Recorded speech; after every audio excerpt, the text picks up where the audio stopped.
Assalamualaikum warahmatullahi wabarakatuh. Selamat sore Tribuners. Ketemu lagi dengan saya Jaryanto, jurnalis Pos Belitung, dalam program Dialog Ruang Kita Pos Belitung. Agenda sore hari ini adalah bincang bersama Mitra BRI. Bersama saya di sini sudah hadir dua narasumber.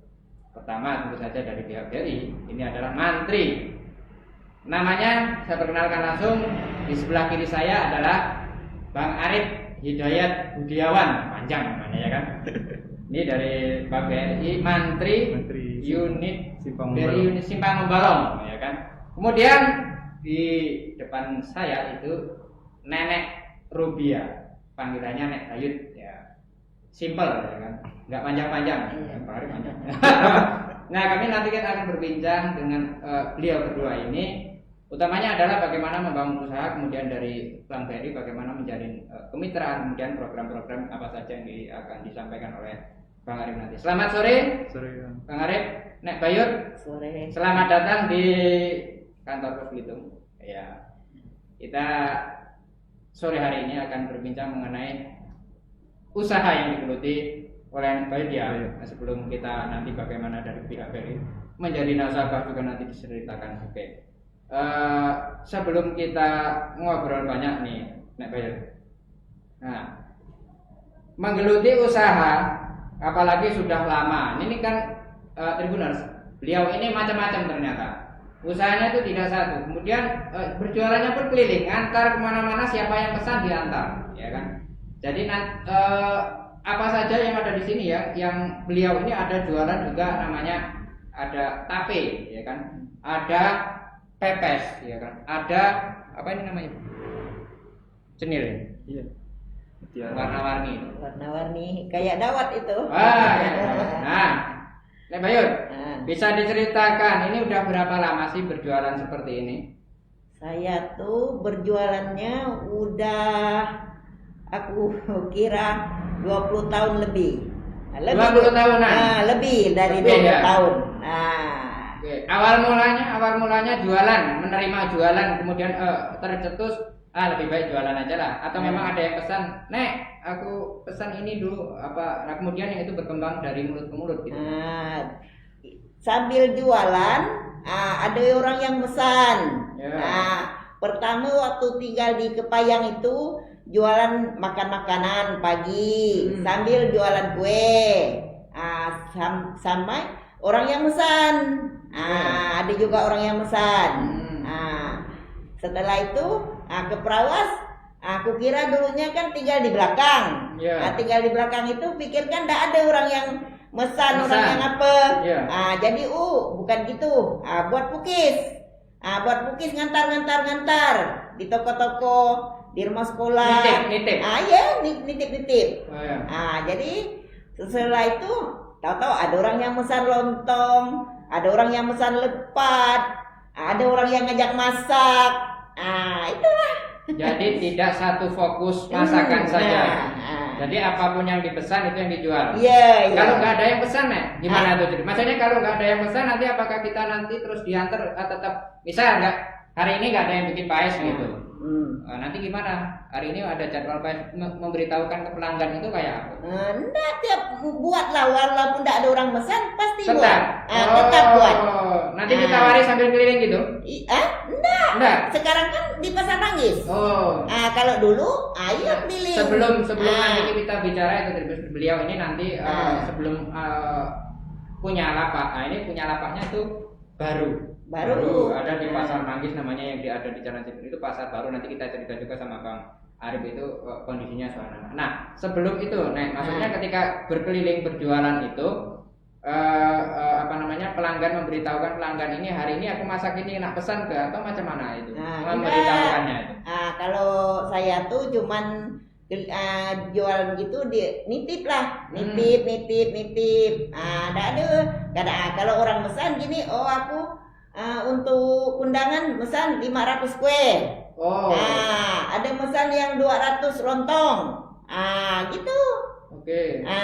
Jadi yang sudah tahu lah pelanggan-pelanggan ini. Tahu semua. Kalau yang enggak pesan ya kita titip tadi. Kalau orang enggak pesan nitip. Nitip, tiap hari nitip. Oke. Istilahnya beliau ini bisa disebut dengan mak panggung ya. Iya. Kalau di Belitung itu mak panggung alias juru masak. Iya. Juru masak sekalian juga jualan. Jadi tidak melulu kalau juru masak kan waktu tertentu ya Nek ya. Maksudnya ketika ada hajatan, ya kan Nek. Kalau ini jualan ini kan setiap hari kan Nek? Tiap hari. Tiap hari. Tiap hari jualan tuh. 20 tahun dengan jualan macam-macam. Yang bantu siapa? Kalau sekarang sih yang bantu cuman kakek. Anak kan lah keluarga, yang satu kan lumpuh keluarga udah kerja. Jadi sekarang kakek lah yang bantu di rumah. Jadi berdua sama kakek. Kan kakek. Kalau di situ udah ada yang orang yang bantu. Sendiri lah. Sendiri. Jadi itu berapa anak Bu? 3. Anak 3 ya. Satu udah kerja. Satu udah berkeluarga. 2 anaknya. Yang kedua perempuan, anaknya 1. Yang ketiga belum kawin, yang laki. Jadi sudah selesai sekolah. Udah, cuman nggak kuliah. Jadi yang penting selesai ya. Jadi sudah sekarang ini udah nggak ada tanggungan biasanya sudah selesai sekolah. Yang bungsu ini kerja lah ya. Kerja. Jadi tadi bagaimana seorang Nek Bayut ini mencari penghidupan berdasarkan atau mata pencarinya adalah berjualan. Ketika beliau ini berjualan keliling-keliling ini pun banyak menunya yang ditawarkan itu tadi. Kalau menu harian kayak gini, misal apakah kita ini ada yang beli kemudian kita jual lagi atau yang murni kita bikin sendiri nih? Kayaknya ada tape. Itu apa bikin sendiri? Kalau tape orang nitip. Itu maksudnya. Ada juga yang nitip-nitip. Kalau jualin ibu gitu. Iya. Kalau tape nitip, ini nitip. Kalau ini bikin sendiri. Jadi lauk pauk ya Nek? Iya. Tadi sayang kita tidak bawa kroket. Itu yang bikinan sendiri apa saja Nek? Kalau tadi talam menggale itu, kroket, bakwan, telepon, bikin pepes. Itu menu hari ini tadi. Tadi. Nah, ini kan musim bulan Ramadan. Iya. Otomatis ini lebih banyak dong dari hari-hari biasanya atau sama aja kita bikinnya ini? Kalau sekarang sih kelihatannya kalau di sini itu sama aja. Sama ya. Malahan tadi di rumah buat untuk orang yang bawa. Soalnya kan orang itu sebelum bulan puasa tiap hari bawa. Dia yang jualan. Nah, dia juga jualan ngambil sama saya kan. Jadi itu menarik. Menarik Tribuners. Bagaimana orang kita ngambil tempat ibu. Iya. Ada yang nitip juga ibu gitu. Jadi saling bekerja sama. Iya, kerjasama. Iya. Orang ada yang nitip di lapak ibu kan. Iya. Oke, kita tahan dulu Nek Bayut. Sekarang ke Bang Arif. Nah, ini ada pelaku usaha namanya Nek Bayut ini sudah tentunya menjadi mitra BRI. Nah, sepengetahuan Bang Arif ini ya kalau kita bicara udah berapa lama sih kira-kira Nek Bayut ini menjadi nasabah itu? Nek? Lama ya? Udah 10-an tahun mungkin. Kalau tinggal di Perahu juga 10 tahun. Di Kepayan? Udah dari zaman. Dari Kepayan. 10-an tahun. Iya. Umur seumuran Bang Arif. Lama. Iya, berarti Bang Arif belum lahir, baru sudah jadi nasabah. Nah, Bang Arif, dengan adanya nasabah setia seperti ini, nah ini bagaimana kolaborasi atau kerjasama antara pelaku usaha dan BRI sebagai mantri dengan adanya nasabah yang cukup setia ini, bagaimana pendapat Bang Arif itu? Untuk pendapatnya, alhamdulillah masih kerjasama dengan BRI terus, usaha beliau semakin meningkat. Alhamdulillah sekarang dulu yang jualan keliling, sekarang sudah bisa membuka lapak sendiri di Pasar Manggis kan? Iya. Kemudian kita informasi pun karena beliau ini nasabahnya sudah lama lancar, misalkan di daerah tetangga situ kita butuh informasi dari beliau juga.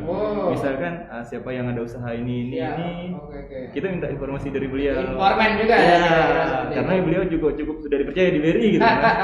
Betul. Jadi ini ibaratnya nasabah-nasabah yang legend ya. Sudah lama. Kan itu. sudah senior ya kan. Nah, jadi memang butuh itu tadi informasi dari Nek Bayu ini. Ya, misalkan ada orang yang mengajukan di tenggak-tenggak beliau, kita nanya dulu usahanya udah berapa lama, gimana karakter orangnya. Kita nanya dulu ke beliau. Supaya ya. Ya. Oke, jadi mitra ikut membantu juga. Iya. Nah, kalau kita melihat usaha bahwasanya sekarang di area Bang Arif ini di area Simpang Membalau. Nah, rutinitas atau kegiatan sehari-hari yang kita agendakan ini kan cukup luas, termasuk Perawas ini masuk dalam jangkauan Bang Arif kan? Ibu masuknya Bulutumba. Masuk Bulutumba itu areanya Bang Arif. Ya, nah, ya maksudnya itu kan luas, ya. termasuk yang membolong ke sana juga. Kalau saya, Mas, kita kan dibagi per desa gitu. Saya sendiri Bulutumbang, Badau dengan Ibul, Mas. Oke. Ya. Nah, jadi ada 3 area. Nah, dari 3 area jangkauan ini tadi dari itu kegiatan sehari-hari yang dilakukan apa itu, Bang? Sebagai mantri terhadap di daerah-daerah yang sudah diplot itu tadi. Nah, kalau kita nawarkan ke misalkan ada nasabah nih yang udah nasabah lama sebelum ini udah ada toko gitu. Nah, kita datang ke toko misalkan ngobrol, kita lihat misalkan ada yang nitip jajak, kita tanya siapa yang bikin. Oh, gitu. Nah, nanti baru kita tanya, kita survei ke tempat beliau atau misalkan nitip brosur di toko.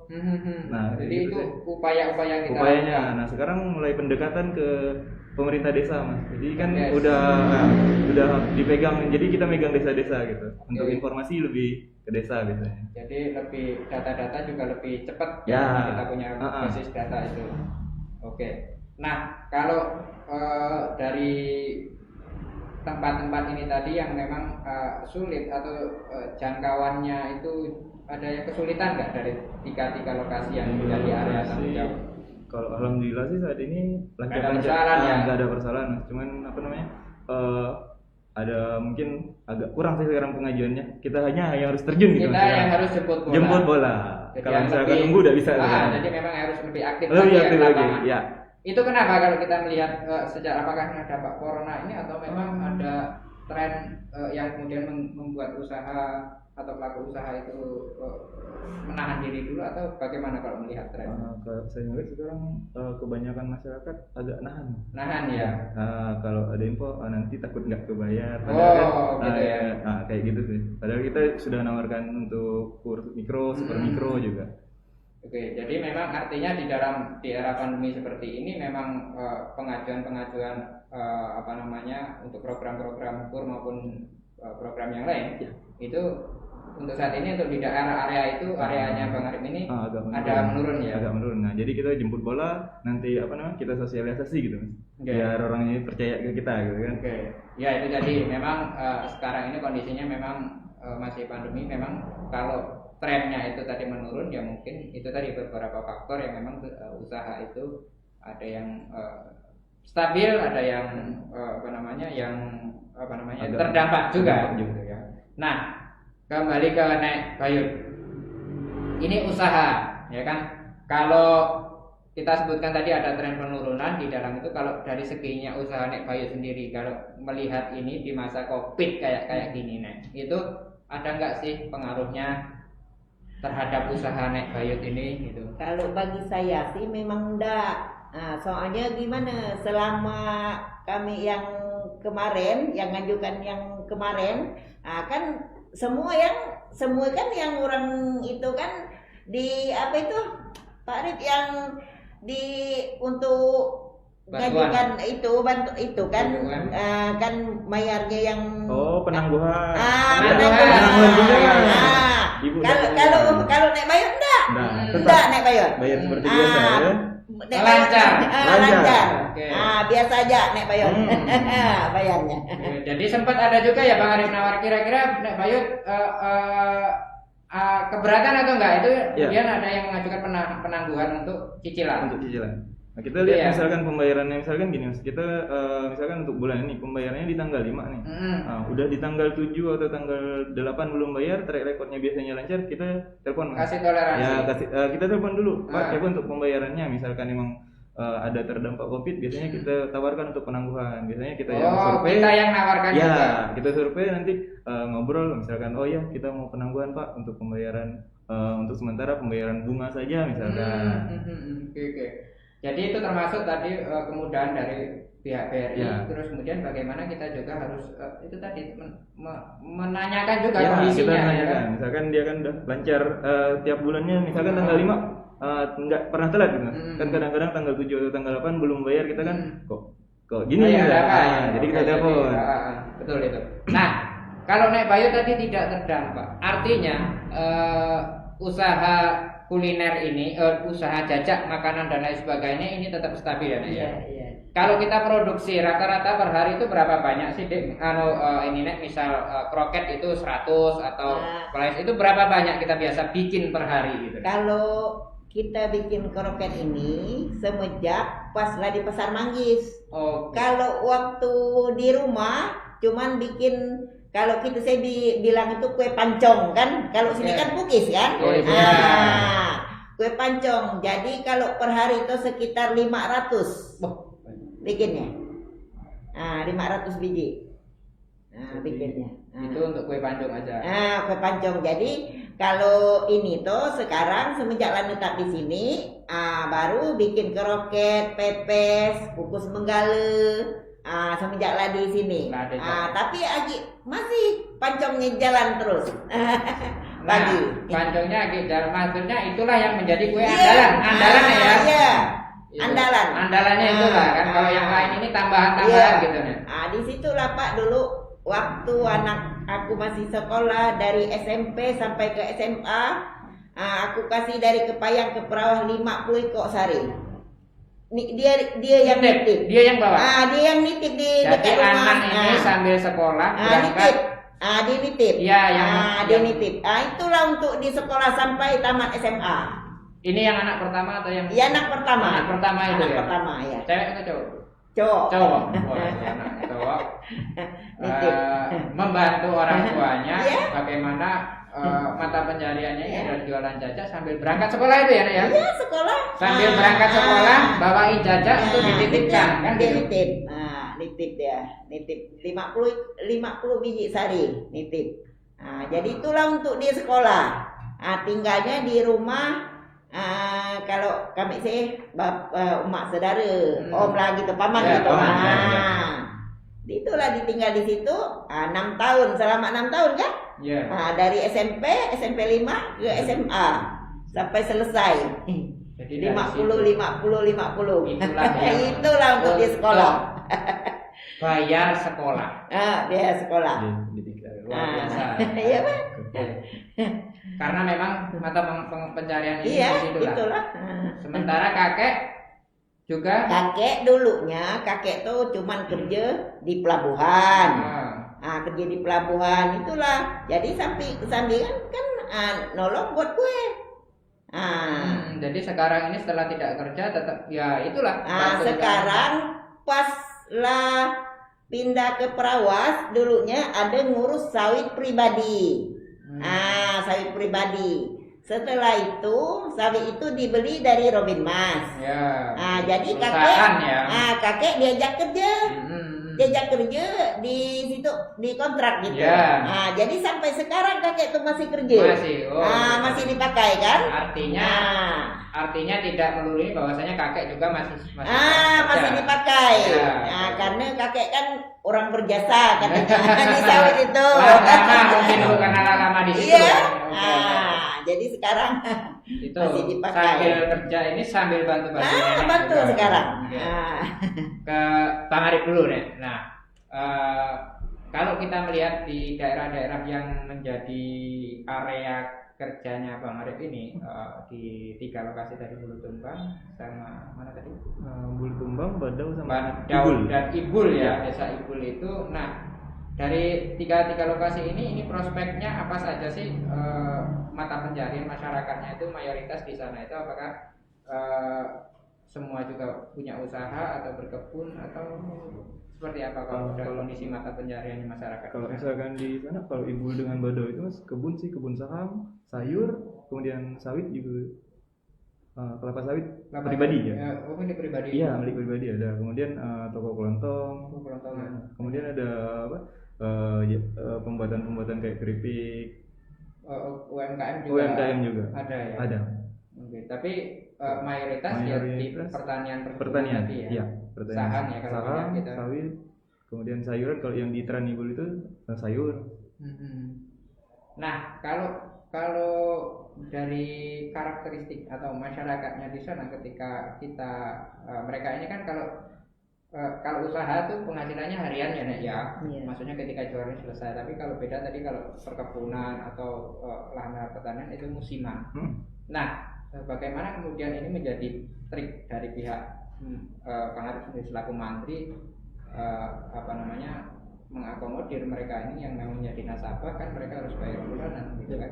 Nah, ini bagaimana memberi pengertian atau memprospek mereka ini menjadi nasabahnya cukup kesulitan atau enggak karena mereka nggak bulanan gitu. Atau ada program atau trik-trik khusus kalau untuk bulanan kayak seperti sawit kan dia sebulan 2 kali panennya. Nah, kita untuk sawit sendiri alhamdulillah kita yang berikan kredit yang sudah 3 tahun masa tumbuh. Jadi sudah sudah panen. Sudah mulai panen buah pasir sawit. Yang sudah mulai panen kita yang biayai Mas. Tapi kalau misalkan yang baru mulai nanam belum kita biayai. Oh gitu, jadi yang sudah 3 tahun itu ya hitungannya. Berarti misalkan di tahun ini kita beri, mungkin bulan depan kan udah mulai panen gitu. Ya udah ada penghasilan. Terus kalau yang kebun sang ini? Kalau untuk lada kita per tahun, karena dia setahun kan 2 kali ada buah yang buah banyak sama buah selang. Ya, buah selang, penyelangan. Nah, jadi kita setahun per tahun. Jadi ada yang sistem pembayaran per tahun. Yang sistem per tahun. Atau kita misalkan ini di bulan Januari kita memberi kredit ya Mas. Nanti kan biasanya bulan 7 bulan 8 kita ambil yang 9 bulan aja enggak 12 bulan. Oh gitu. Ya. Jadi kita juga yang menyesuaikan ya. Kita menyesuaikan. Tidak setiap bulanan yang harus bulanan mengeluarkan itu tadi ya. Kita memang ada untuk pinjaman per tahun juga ada. Menyesuaikan usaha juga. Usaha atau mata pencarian dari para nasabah ini. Kalau nggak kayak gitu ya susah juga. Itu tadi ya bahwasanya di program yang ada di dalam BRI sendiri banyak tidak melulu bulanan kayak Bayut kan mungkin dia bulanan karena beliau punya penghasilan per bulan ya. Kalau yang masyarakat yang mata pencariannya yang pertanian tadi lada itu 2 kali setahun ya, jadi itu bisa disesuaikan. Oke. Nah, kalau kita melihat sejauh mana sih para nasabah ini sudah bisa kita guide atau memang mereka membutuhkan bantuan, itu mayoritas hasil dari kita prospek atau mereka datang sendiri untuk meminta bantuan pembiayaan atau ingin berinvestasi. Mungkin ada juga yang berinvestasi tidak hanya melulu pinjaman gitu, Bang Rek. Untuk ada yang berinvestasi kayak pembukaan deposito atau nabung dalam jumlah besar di BRI bisa Mas. Kemudian untuk kayak Masnya tadi ada yang datang atau kita yang merospek, saat ini kadang ada yang informasi juga Mas. Kita kan ya misalkan ada toko kelontong kita sudah punya udah nasabah, kita nitip brosur. Nah, brosur mungkin nanti diambil, ada yang perlu nanti bisa menghubungi nomor handphone yang kita tinggal gitu. Oke. Tuh. Nah, kena Bayut lagi. Nah, Bayut, ketika dulu perkenalan dengan BRI, ini kita nostalgia seperti itu. Nek Bayut ini datang sendiri atau ada yang, iyalah kalau memang butuh bantuan kayak Mas Arif datang prospek gitu kan? Bukan, pertama-tama dulunya besan. Besan itu nanya, katanya Mika nak makai duit ke kata. Soalnya aku tuh katanya ada ditawari orang bang. Aku tak berani. Karena aku nih kata ndak mencari macam Mika kata ndak berdagang. Jadi bolehlah kataku. Kata kakek gitu juga bolehlah. Jadi waktu itu besan tuh minjam berapa ya, menggantinya 500 lebih sebulan. Nah, ngambil angsurnya 2 tahun selama. Jadi yang nyetor tuh tiap bulan akulah yang nyetor. Jadi aku nyetor tiap bulan. Waktu itu Agi nyetor di Pangkalalang pertama. Di Pangkalalang. Kelanjutannya lah kedua kali minjam di dekat Bank Sumsel sekarang, dekat Araya. Di situ. Pas di situ lah nama ibu itu Ibu Intan. Bu Intan. Kata Ibu Intan, Nek, ikan Nek ini punya siapa? Kataku punya besan. Coba Nek kata ikan buat sendiri. Ikan ngajukan sendiri. Itulah ngajukan. Nama ibu. Ikan ngaju, ikan ngurus sini. Setelah itu ikan masuk manuk berkas. Bu kataku aku jangan ngisi formulir, aku tak pandai, aku pun orang tak sekolah. Kataku. Oh gampang lah Nek, mau nggak ngisi pokok ikan tanda tangan. Laki kan setuju. Jadi waktu itu pertama minjam udah salahku 10 juta. Itu setelah lunas yang punya atas nama desa tadi. Kataku kan nak ngajukan sendiri kan. Perpanjang lagi. Jadi itulah minjam 10 juta. Dari 10 juta, minjam naik 20 juta. Setelah itu 30 juta. Kemarin 50 juta. Sekarang 60 juta. Keren ya kan? 60 juta. Nah itu bagaimana dari kecil gede. Nah bagaimana itu kemudian dipercaya, ya kan? Tapi masih banyak cerita-cerita Nek Bayu dan Bang Arifin nanti bagaimana beliau apakah pernah kesulitan nanti pas membayar angsurannya, atau kan beliau ini namanya bekerja dan usaha, ada lah namanya pasang surutnya. Tapi jangan kemana-mana, kita rehat sejenak. Tetap di dialog ruang kita Pos Belitung bersama BRI dan Mitra.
Baik, masih bersama kami di dialog ruang kita.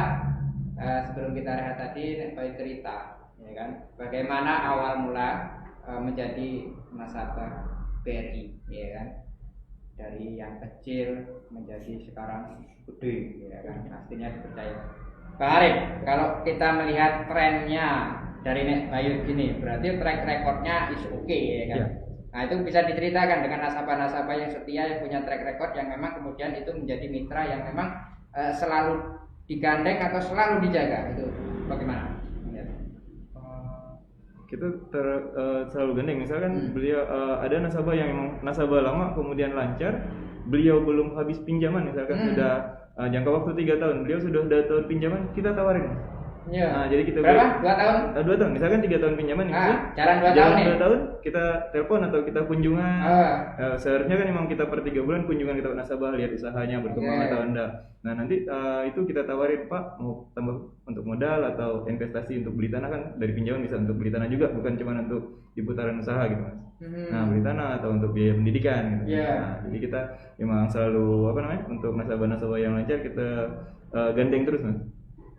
Jadi itulah tadi ya. Jadi mereka-mereka yang lancar ini intinya ya lancar juga. Ketika mereka mau apply lagi ya kita langsung. Enggak usah pakai berkas, masih pakai berkas lagi enggak itu kalau kayak berkas lama, Mas. Berkas pertama lah ya. Berkas pertama. Perpanjang, lanjut. Oke gitu nah. Jadi kita cuman ke rumah, diteleponin terus kan ya? Atau kita yang perpanjang lagi gitu. Pas waktu itu cerita lagi sama Nek Bayu. Gini kalau kita kan mau nyambung, pergi ke bank, apa Nek? Nenek tuh mau ngelanjutkan, tapi neneknya baru waktu kemarin berapa ya, masih 10 bulan kan deh? Masih 10 bulan. Oh bisa Nek. Tapi gimana sisanya? Katanya sekarang zaman COVID mau dilunasin uang cash katanya. Enggak Nek kata. Langsung dipotong. Langsung diberi berkas apa langsung diisi ditantangan langsung cair. Enggak langsung survei. Survei lagi. Survei cuma Jadi survei. tetap disurvei walaupun sudah survei. ini kan dari 10, 20, 30, 40 terus 60. Itu berarti tetap disurvei juga. Survei kita tahu apa namanya? Kita melihat usahanya. Oke. Siapa tahu waktu di 10 usahanya misalkan dagang di 20 atau 30 kemarin usahanya ganti gitu Mas. Nah, kita memastikan usahanya tetap memastikan usahanya ini. Misalkan nanti ibu yang usahanya kue kan ada ya Mas. Usaha misalkan dari pinjaman 10 sampai ke 50 usahanya ganti nih. Nah, kita harus menyesuaikan di surat usahanya. Misalkan usahanya berubah, kita harus merubah surat keterangan usaha. Tapi kalau misalkan masih sama, pakai berkas yang lama. Surat keterangan usaha yang lama. Atau dari yang kecamatan UMK itu masih yang itu. Oke. Nah, itu. Nah, jadi kalau kita ini tadi namanya usaha, ya namanya usaha itu pasti ada pasang surut. Kendala atau yang dialami lah kira-kira hambatan, rintangan ya dalam berusaha itu kalau Nek Bayu sendiri yang dirasakan itu selama ini apa sih Nek? Kalau nenek, kalau sekarang ya, ndak ada lah kalau yang waktu ditinggal di Perahu 10 tahun ini. Tapi waktu di Kepayang dulu, nenek pernah. Nenek pernah ngalami waktu itu nak bayar bank tuh kesana kesini gimana? Nelpon kan Pak Edi dulu ya? ya Pak. Gimana Pak Edi? Ibunya sakit sekarang. Mungkin kan ini ndak bayar. Ndak apa-apalah. Nek dulu neneknya sakit gimana? Tapi nenek sekarang pengalaman waktu nak pindah ke Perawas itu. Nah, jadi neneknya ini sedang nak jual rumah. Nenek nak pindah ke Perawas, nenek kan sakit. Nah, jadi kan nenek tak jualan. Waktu itu kakek kan belum disawit. Nah, jadi gimana lah? Pelan-pelan lah Bu. Jadi setelah kataku kalau pas kami hari ini rumah kami laku, besok kami lunas ya. Jadi pas waktu itu gimana lah Pak dia sebulan ini aku belum dapat. Inilah orang nak rumah nih. Dah apa-apa lah Bu. Waktu itu Simpang Membalong yang 2 tingkat itu. Jadi pas aku nyebut gitu, ndak salah aku seminggu laku rumah. Laku rumah pas kami di DP, esoknya kami pergi kan kakek. Pak ini juga terkejut. Kami benar-benar Bu kata. Lunasi, begitu cair rumah, lunasi bisa. Iya. Benar-benar ibu nih kata memang salut aku kata Pak Edi. Jadi langsung kami lunasi lagi sekitar 13 juta waktu itu. Kami lunas. Jadi gimana Bu? Bu kata ini gap kan lanjut istirahatlah dulu. Istirahatlah kataku dulu. Jadi sempat istirahat. Dagang ini. Istirahat. Memang tegang waktu itu kan. Rumah kan belum buat di Perawas ini kan. Belum apa. Jadi pas setelah rumah lah udah lape, langsung aku pergi lagi. Aku nak untuk modal lagi kan. Jadi pas waktu itu ditutup dari rumah yang sudah dijual. Kemudian setelah itu berapa lama Nek rehat istirahat dan berjualan karena badan ini tadi kondisi sakit itu. Istirahat tuh aku rasa adalah kalau sekitar 2 tahun. 2 tahun tak berjualan. 2 tahun tak jualan. Tak jual gimana ya apa. Itulah langsung ada lagi ke bank waktu itu. Minjam kataku waktu itu kan SKT lu mudah. Apa? Kata jaminannya. Jaminannya. Kataku Pak Edi kami jamin. Pakai PPKB lah Bu. Dapat 5 juta. 5 juta lagi kembali. Oke, jadi dikasih cuma 5 juta. 5 juta kan PPKB kan PPKB motor kan? Iya. Nah. Jadi pas waktu gimana Pak Edi ya kataku kalau nak nambah sekarang kalau PPKB itu kalau 2 dapat 10 juta. Jadi kedua kali nih. Pakai 2 PPKB. 10 juta. Pas SKT lah selesai baru ngambil 20 juta lagi. Ini jadi kita kalau melihat itu pertimbangannya ada di agunan. Nah, Bang Arif, kalau kita melihat nominal ini memang agunan atau jaminan itu mempengaruhi ya nominal terhadap apa yang diajukan pinjaman oleh nasabah itu. Gini, ibu ini kan pinjamannya untuk apa, segmen Kupedes mas. Ya. Nah, untuk Kupedes sendiri untuk jaminan memang harus mengcover. Oh. Ya, karena memang dari awal ibu. Kupedes ya, bukan Ya, kur ya? Kupedes. Di zaman ibu kur belum ada mas. Oh ya zaman masih Masih dulu zaman ya. pertama kali. Dulu. Mungkin udah Kupedes terus. Kalau untuk kur kita yang kita lihat usaha mas. Kalau jaminan nomor sekian. Nah, usaha karakter nasabah bisa. Iya, kalau yang program yang lama itu tadi lama. sekarang disesuaikan Iya. dengan nominal. Oh ya, Iya. jadi zaman dulu sebelum ada kur itu namanya Iya, kur. kredit usaha. Kredit Kupedesan. Kupedesan. Oke, jadi memang nominalnya harus itu. Kalau mau double ya double. Yes. PPKB-nya double ya. Itu. Kendaraan ya, dari jenis kendaraan itu nominalnya 5 juta nominal agunan yang bisa disetujui. Kemudian surat tanah selesai, beliau naik lagi, dijaminkan itu menjadi agunan menjadi 20 juta ya Nek ya. Nah, setahun 2 tahun tidak berjualan, memulai jualan lagi itu susah nggak? Walaupun kita sebenarnya sudah berhenti 2 tahun itu bukan waktu yang lama lah, cukup lama lah ya. Kalau sebulan 2 bulan itu nggak jadi persoalan ya Nek ya. Nah ini 2 tahun ketika kita mau mulai lagi. Jualan dikit-dikit lah. Dikit-dikit. Nitip di rumah sekolah. Jadi cucu sekolah dia itu bawa nasi uduk. Nah artinya setelah rehat, setelah tidak berjualan membuat lagi. Ini menunya apa nih? Nasi uduk. Nasi uduk. Pancongnya tetap. Oh, pancongnya tetap. Tetap. Sampingan itu nasi uduk. Kenapa nggak dibikin nama Pancong Nek Bayut? Ya, bikin brand. Ya, nanti kita tanya bahwasannya bagaimana pembinaan ke depan ini menjadi branding ya kan? Ya, berarti Pancong tetap. Iya. Nah, saran saya hari ini nggak dibawa Pancongnya. Iya lah.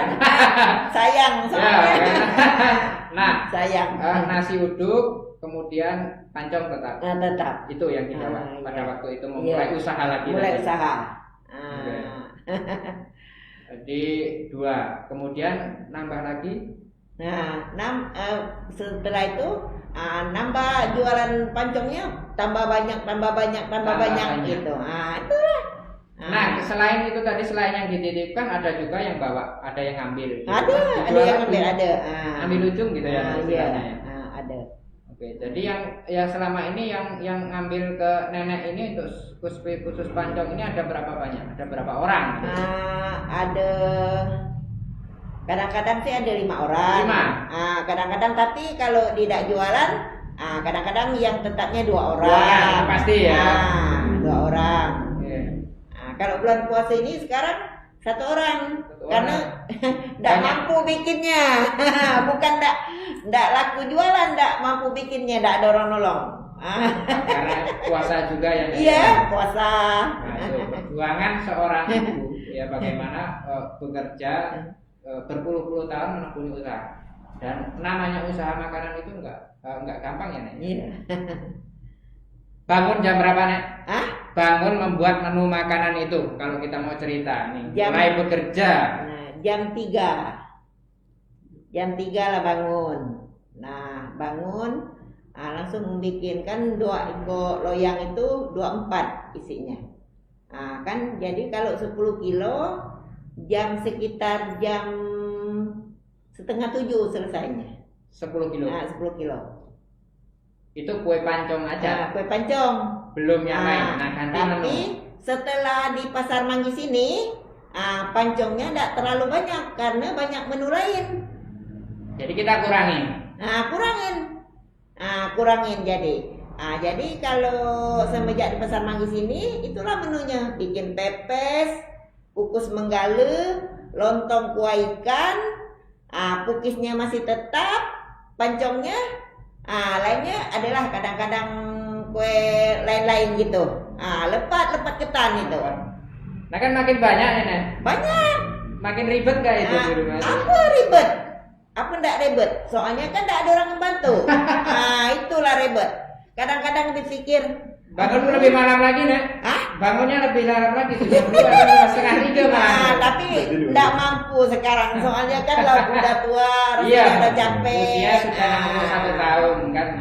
Capek rasanya. Okay. Sebenarnya kalau pengen sih banyak lagi bikinnya. Iya ya. Nah, tapi itu kepinginnya lebih variasinya lebih banyak lagi nih. Nah, itu tapi lagi-lagi ketika di Pasar Manggis ini kan belum lama nih, kan baru sebulanan. Iya. Sebulanan kemudian gimana sih ngelihat tren jualan kita, apakah sekarang ini rame, makanan-makanan itu sudah banyak yang kenal, atau memang udah bilang sama ke pelanggan aku sekarang udah buka lapak loh gitu. Adalah sekarang sih, tapi sedikit-sedikit lah ya. Kalau buat nenek sih kurang lah. Kemarin kalau saya berpikir kalau di sini terlalu maju, ramai, rasanya ndak bikin kue pancong lagi. Perasaan gitu kan? Yeah. Biarlah di rumah ndak usah. Tinggal di situ. Ternyata belum bisa. Belum bisa ya? Belum bisa. Jadi di rumah tetap bangun bikin pancong. Anak yang ke sawit bawa nitip bulu tumbang. Nah, nenek nitip kan di perawas-perawas. Setelah itu baru pergi ke Pasar Manggis. Artinya kita masuk dulu ke pelanggan-pelanggan yang lain. Lapak-lapak yang dititipin tadi ya. Baru Pasar Manggis. Oke. Nah, Bang Arif, kita kalau melihat bagaimana para pelaku usaha atau mereka yang pelaku usaha ini berinovasi, kayak Bayut itu walaupun merasa sudah tua, ibaratnya sudah punya cucu, sudah kondisi fisik pun sudah, tapi motivasi ketika mau membuat variasi baru, menu-menu baru. Nah, ini kalau kita melihat pelaku usaha yang ada ini, bagaimana yang sepengetahuannya Pak Arif yang sudah menjadi mitra ini, pergerakan usaha mereka ini, inovasi mereka ini seperti apa? Untuk inovasinya banyak sih Mas, kayak Ibu kan dari kue pancong sampai sekarang ada sampai ke pepes. Kemudian banyak nasabah misalkan yang di Badau itu misalkan dia keripeknya, keripek awalnya ya cuman keripek pisang sama keripek menggali nih Mas. Nah, dia bikin sukun, kemudian udah di brand sendiri. Dari kecamatan memfasilitasi untuk pembuatan UMKM. Merek-merek ini tadi. Ya, merek-merek ada brand sendiri atas nama beliau sendiri gitu kan. Nah, kemudian udah sekarang produksinya udah jangka besar juga gitu. Itu ya. Jadi memang inovasi yang dilakukan pelaku usaha ini memang cukup bervariasi. Ya, cukup banyak. Nah, kalau kita melihat di 3 daerah yang menjadi area kerjanya Bang Arif itu, kalau kita melihat sektor yang paling dominan itu dikembangkan untuk kuliner ini, apakah semua kuliner makanan atau olahan-olahan yang lain?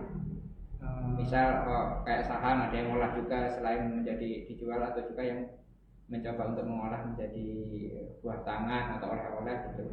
Kalau saham untuk sejauh ini masih jual langsung ya. Nah, kalau sebenarnya sih kemarin udah ngobrol juga, bisa digiling, dimasukin ke dalam ya 250 meter. Jadi nanti bisa dititip ke BUMDes misalkan. Tapi kayaknya belum sih Mas. Tapi udah kita sarankan ke situ. Mungkin prosesnya atau prosesnya ribet juga mungkin ya. Ya oke. Jadi dari 3 lokasi tadi yang mendominasi apa sih? Usaha apa sih kalau kita melihat di sana? Kalau sekarang mendominasi sawit. Sawit masih ya. Jadi perkebunan ya. Iya, perkebunan. Sawit, saham. Oke, jadi kalau pelaku usaha yang seperti ini karena memang sudah dijalani, kalau Bayut ini sudah lama menjalani ini karena beliau dulu di sini. Memang areanya untuk area kota, kalau ada area yang ke sana perkebunan ya, perkebunan toko kelontong. Oke. Kanek Bayut lagi nek. Nah, ini sudah sekian puluh tahun menekuni dari 3 anak.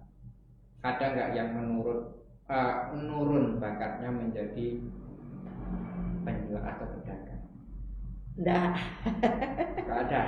Ada yang yang mau nurun tapi dia kerja sawit kan. Ada yang anak pertama itu yang laki cuman bisa lah ngantar ngapa, tapi kalau tuh menurun gini. Yang anak cewek tadi? Ada anak cewek tuh dia sebenarnya kalau masak bisa, tapi dia tidak mau katanya. Kata dia sibuk, susah, capek. Jadi kataku kalau mama ndak tahu lah. Itu aja. Jadi jadi sudah bisa diprediksi bagaimana kue pancong dari Nek Bayut ini ya sebenarnya melegenda ya. Ini beliau ini sudah lama di situ. Atau kue bugis ya kalau kue pancong itu kalau di sini namanya kue bugis. Nah, itu sebenarnya benar tadi apa yang disampaikan Bang Arif tadi, bagaimana brand kayak Nek Bayut ini punya produk yang sudah lama. Itu artinya ketika ada nggak untuk membuat merek gitu Nek? Nggak. Dikemas gitu. Nggak. Berarti kalau kita bungkus biasa itu kan bungkus biasa aja gitu Nek. Kalau nenek nitipnya di toples. Di toples. Jadi kalau di toples kata orang-orang di kampung kalau beli satu kan bisa. Beli 2. Kalau yang dibungkus kan belinya sebungkus. Nggak boleh dibuka. Itu cookies yang basah itu kan Nek? Cookies yang basah itu yang lembut itu kan? Yang kayak itulah. Yang kayak di pasar kan sekarang kan dijual di per-per gitu. Iya. Gitulah. Nek Bayut juga masih 1.000. Jadi Rp1.000. Di toples. Tinggal dibungkus. Ditaruh di toples. Ada yang 50, ada yang 30, ada yang 25. Seteko. Itu alasannya Nek Bayut tadi Tribuners bagaimana kenapa nggak mau dikemas. Kalau dikemas itu nggak bisa eceran. Bener juga itu ya. Kalau harus segini orang mikir juga sekali 10.000 kebanyakan. Iya. Itu trik juga termasuk trik marketing juga ini. Jadi zaman Covid kan katanya enak. Jejak 1.000 kan lo bisa katanya. Daripada beli yang sepaket. Iya, benar. Karena sudah kalau ketika kita yang melihat di bazar atau di mana itu sudah bungkus gitu ya kan. Nanti malah udah sudah jadi 5 ya kan. Berarti kalau Nek Bayut titip di situ ya kan. Kalau memang nggak laku bawa pulang lagi kan. Kalau nggak habis ya Nek ya. Maksudnya kalau tidak habis di warung-warung itu kan. Iya. Tapi artinya ketika itu kita juga nggak dalam tanda kutip memaksa itu. Iya. Ternyata punya trik dan punya cara tersendiri untuk bagaimana memasarkan jualan. Oke. Nah, Nek Bayut, kalau kita namanya usaha, ya kan, itu tadi punya semangat yang digeluti. Ini bagi mereka yang baru memulai usaha, jatuh bangun, pasang surut dalam berusaha, apalagi dalam satu bidang makanan seperti ini nih, butuh energi, butuh tenaga yang kuat, fisik lainnya ya. Nah, bagaimana sih Nek tips atau cara-cara gitu tuh biar bisa bertahan di dalam membangun usaha, entah itu usaha apapun ya. Kalau kayak Nek Bayut ini kuliner seperti ini ya, biar bertahan walaupun capek tapi tetap semangat, itu kuncinya atau rumusnya apa sih Nek gitu? Kalau nenek tuh kalau segi berobat masih semangat. Ke tempat Apu itu kadang-kadang seminggu 2 kali. Masih semangat, soalnya kalau aku nih jatuh sakit, gimana nak neruskan ini? Karena sekarang nenek ini anak tuh kemarin racing mobil. Jadi itu jadi semangat itu tadi yang kemudian kita berusaha. Nah, kemudian kalau yang berusaha tadi Nek, berusaha ini orang punya usaha Nek, biar nggak putus asa. Itu kalau nenek itu resepnya apa Nek? Resepnya agar kita tuh tetap semangat berusaha tadi, tekun, misal jangan putus asa, itu gimana itu? Karena itulah nenek ini kan nenek sekarang tuh semangat, nggak boleh capek, nggak boleh apa, karena dibuat anak kemarin racing mobil. Jadi harus semangat. Harus semangat. Oke. Jadi itu motivasi Nek, motivasi. Nanti kalau kita udah capek Nek, udah kemudian sudah nggak usah, kita dikurangin aja Nek misal, atau nyuruh orang deh gitu. Kita yang ada keinginan kayak gitu nggak Nek? Misal kita cuman siapa yang bantu ini bagi hasil gitu Nek? Ada nggak? Ada, tapi kadang-kadang kita tuh ndak gitu, perbuatannya kan ndak kayak kita. Iya. Bukan sentuhan kita ya. Gitu. Rasanya beda. Rasanya beda nanti. Beda. Jadi itulah. Jadi susah kalau anak yang cewek itu bisa. Tapi kan kerja. Ya, karena punya kerjaan lain. Kata gitu, dia capek. Ya, betul itu. Kata, Iya. Karena ini nggak gampang ya, Bu. Iya. Ketika harus bangun jam 3, selesai jam sekian, ya kan? Jadi itulah. Jadi kita bilang, oh kalau mama enggak capek. Kalau umak sekarang semangat. Nah, semangat. Kalau Bang Arif, sebelum kita sebentar lagi closing ini, apa namanya, hambatan ketika di lapangan, kendala menjadi mantri, apa sih? Apa mungkin karena jangkauannya jauh, atau mungkin kita harus, apalagi di era COVID ini, atau mungkin punya pengalaman-pengalaman lain terhadap kendala atau tantangan itu sendiri?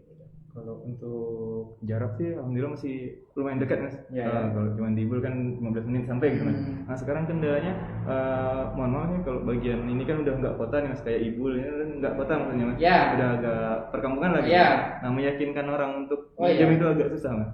Jadi misalkan emang beliau ada usaha nih, jadi beliau tahan pemutaran modalnya dari modal beliau sendiri. Maksudnya nggak masih agak ada ketakutan gitu Mas di masyarakat untuk untuk apa? Pinjaman. Mungkin karena nggak mau resiko tadi, karena ada tanggungan itu. Makanya dari kita meyakinkan bunganya nanti misalkan walaupun misalkan ada kendala, yang penting komunikasi dengan kita, nanti kita beri solusi untuk gimana misalkan ada kendala gitu. Ya karena dalam hal ini mitra dari BRI ketika untuk pelaku usaha itu lebih ringan ketimbang swasta ya.